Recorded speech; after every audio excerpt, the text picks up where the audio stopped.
Hola, ¿qué tal? Soy el psicólogo José Francisco Contreras Cañas, maestro en Ciencias de la Educación, y estoy aquí para impartir una clase sobre Psicología Educativa 2 a mi grupo quinto A mixto de Psicología en la UGMEX. Les doy la bienvenida a esta sesión y vamos a empezar haciendo un pequeño repaso sobre la historia de la psicología educativa. La historia de la psicología educativa está íntimamente relacionada con la educación. La educación es su fundamento. La educación es donde la psicología encontró el crisol de desarrollo, como veremos más adelante.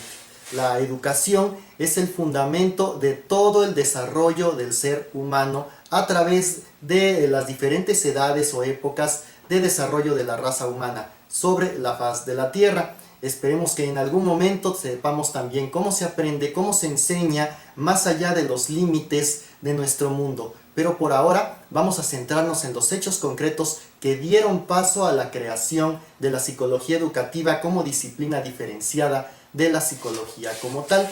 Y estos hechos pues fueron los hechos educativos, el desarrollo de la educación.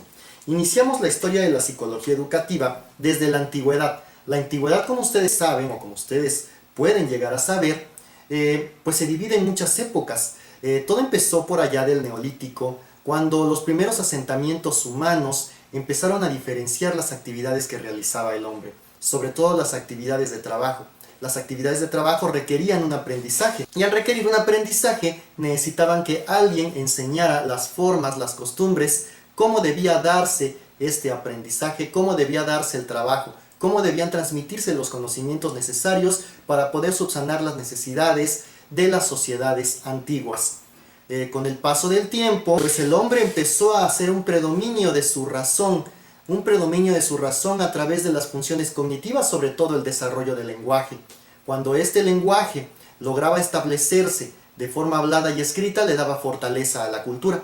Las culturas antiguas que tenemos nosotros como más poderosas por el legado que nos dejaron y por la herencia de conocimientos que nos han transmitido son los griegos. Podemos entonces hablar de Platón y Aristóteles como los fundamentos y los pilares de la transmisión del pensamiento occidental, y tienden a enarbolar la bandera de la antigüedad.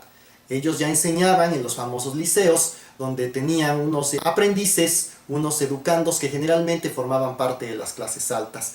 A partir de ahí, nosotros podemos darnos cuenta que esta educación era altamente elitista, dirigida sobre todo a los hijos de los gobernantes y los nobles de aquellas naciones, también los militares y de las clases empoderadas como los sacerdotes. Bueno, nosotros vamos a ver una transición de la antigüedad hacia la Edad Media. En la Edad Media nosotros sabemos que ya los modos culturales se habían establecido de una manera pues bastante óptima, de una manera bastante profunda.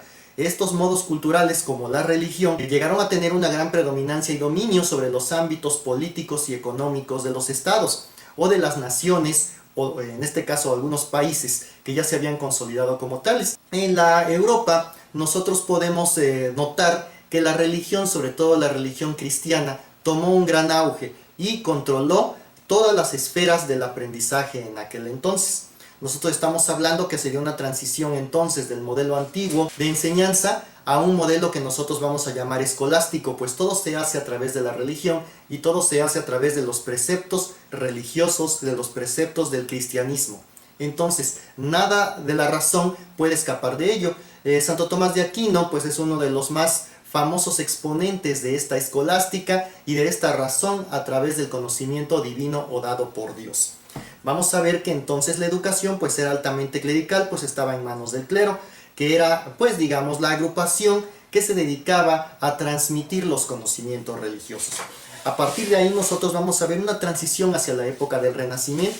La época del Renacimiento ya nos marcaba una diferencia importante, pues al momento de que se habían ya consolidado muchos de los reinos que pues obviamente en pugna constante, necesitaban el desarrollo de su población y de nuevas formas de vida y de nuevas formas de superar a sus rivales o competidores por los recursos o por las rutas comerciales. En este sentido, la transmisión de conocimientos también empezó a generarse a partir de los desarrollos artísticos, de los desarrollos sociales, que veían los nuevos comportamientos sociales, las nuevas agrupaciones de una forma distinta a como se veían antes. Nosotros podemos ver que en este renacimiento ya la educación era racionalista y metódica. aún así seguía en manos de la iglesia.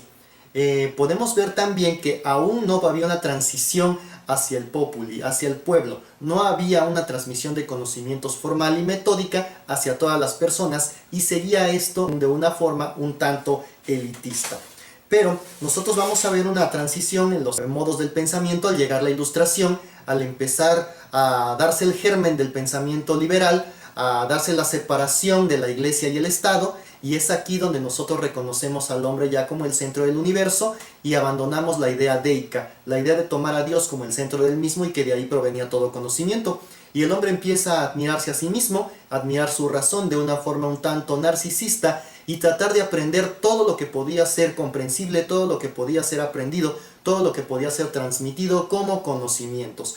En esta época pues tenemos ya grandes pensadores de la función educativa. Nosotros podemos ver ya a pensadores como Juan Jacobo Rousseau, que cambió la postura hacia el ser humano, que reconoció las virtudes del hombre más allá de los defectos o los problemas que éste tuviera, y que al final de cuentas la educación o sobre la educación se basaba el desarrollo de todo el Estado y de todo el contrato social que sostiene a una sociedad. Nosotros vamos a poder ver que posterior a esta Ilustración, el desarrollo de este conocimiento dio a la creación o dio al desarrollo de tecnología. La tecnología no puede ser tecnología si no soluciona las necesidades cotidianas de la vida de las personas. Nosotros podemos ver que este desarrollo tecnológico permitió que se realizara un movimiento en la producción de pues los grandes estados y los productos que realizaban para la satisfacción de las necesidades, llamado revolución industrial. Esta revolución industrial empezó en el siglo XVIII, pero fue en el siglo XIX con la máquina de vapor de Watt, cuando en realidad tiene un enorme crecimiento y auge. Se generan máquinas para hacer la mayor parte de las cosas que los hombres necesitaban, pero para operar esas máquinas se necesitaba que los hombres estuvieran instruidos. Por lo tanto, esta necesidad de contar con obreros calificados transforma la educación y la transforma de una forma radical. En este caso, los estados que estaban muy interesados en elevar sus modos de producción retoman la educación y retoman los modos en que ésta se brinda a las personas. Establecen ya sistemas educacionales estatales, donde ya se vierte toda la cultura, se vierte todo el conocimiento que se necesita, sobre todo en cuanto al lenguaje oral y escrito, en una transmisión concreta y generada para todos aquellos que posteriormente a su vez van a generar los productos y van a generar las cosas que se necesitan en la vida cotidiana.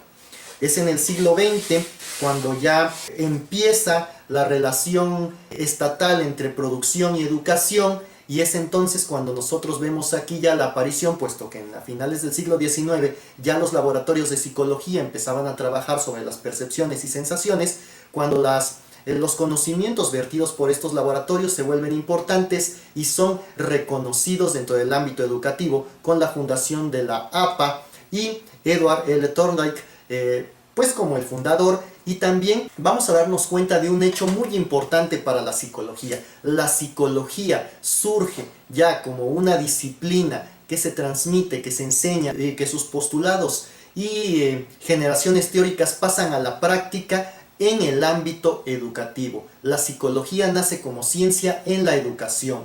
Posteriormente la vamos a ver en grandes ámbitos que toman la batuta, como el clínico.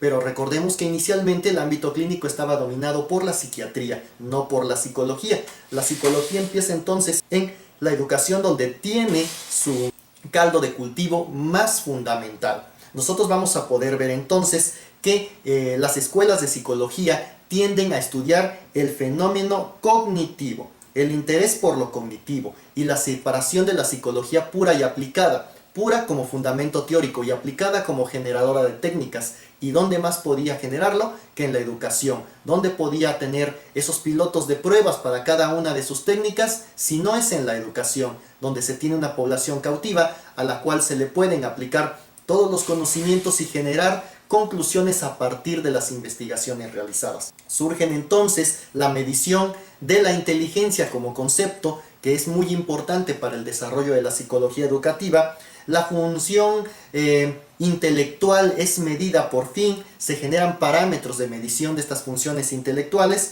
y se empieza a generar la medición de las diferencias individuales. Nosotros vamos a ver entonces que la psicología educativa empieza a darle forma a la psicología en sí y genera la capacidad de replicar las situaciones en un ambiente controlado como lo es tanto la escuela como el laboratorio. El laboratorio y escuela entonces terminan siéndose o casándose para volver uno mismo. Bueno, entonces vamos a ver que la tendencia al estudio en este sentido o predominante en ese entonces es el cognoscitivismo. El cognoscitivismo que tiene grandes exponentes como Piaget, que posteriormente los vamos a conocer también en este estudio fundamental de lo cognitivo, como el constructivismo o la teoría psicogenética, en la cual pues Piaget es el pilar fundamental del desarrollo de la misma, y que después Brunner y Ausubel dentro del constructivismo la llevan a un nivel más elevado. Se reconocen también los trabajos llevados a cabo por Lev Vygotsky, y es entonces cuando la psicología pura y aplicada tienen en este maridaje esencial, que es para toda ciencia fundamental, el laboratorio adecuado para poder desarrollarse. La psicología ha empezado de nuevo a ganar terreno a partir del estudio de lo clínico y de volcar lo clínico también a lo educativo. Lo educativo y lo clínico van a vivir siempre apegados el uno al otro, pero vamos a ver que durante mucho tiempo la psicología tomó por bandera la clínica para reducir la distancia que existía con la psiquiatría y tomar su lugar preponderante como ciencia. Pero la educación siempre será su crisol más profundo, más antiguo y mejor dotado. En la actualidad vamos a tomar en cuenta que la rama de la psicología ha abarcado no nada más de la función cognitiva, sino hacia la función orgánica, y ha pues digamos creado una verdadera vertiente de estudios muy modernos en la actualidad a lo que hemos llamado neuropsicología. Como grandes neuropsicólogos vamos a tener a Alexander Romanovich Luria, que es uno de los principales exponentes de esta neuropsicología, también Alfredo Ardila, Freddy Ostrowski en la UNAM, y vamos a ver que ellos son grandes exponentes de esta neuropsicología. Y ellos, como todos los investigadores en psicología educativa, en neuropsicología volcado hacia lo educativo, han generado pruebas. Y adivinen qué, pues las pruebas se aplican en los niveles educativos. Prueba de ellos es la existencia de las famosas pruebas como el NeuroPsy, que brinca de lo clínico a lo educativo, la famosa BAMPE, que es batería neuropsicológica para preescolares, la famosa BANFE, que mide funciones ejecutivas, batería neuropsicológica de las funciones ejecutivas, y el famoso BANETA, la batería neuropsicológica de los trastornos del aprendizaje.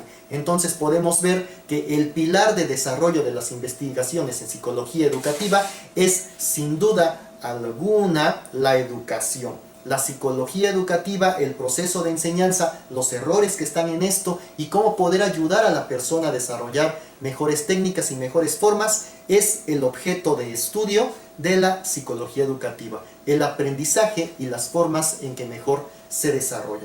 Esta es nuestra primera explicación. Vamos a dividir este video en dos partes. El primero relativo a la historia de la psicología educativa. Nos vemos en el siguiente video, que estará centrado en las funciones del psicólogo dentro de la educación. Muchas gracias y hasta luego.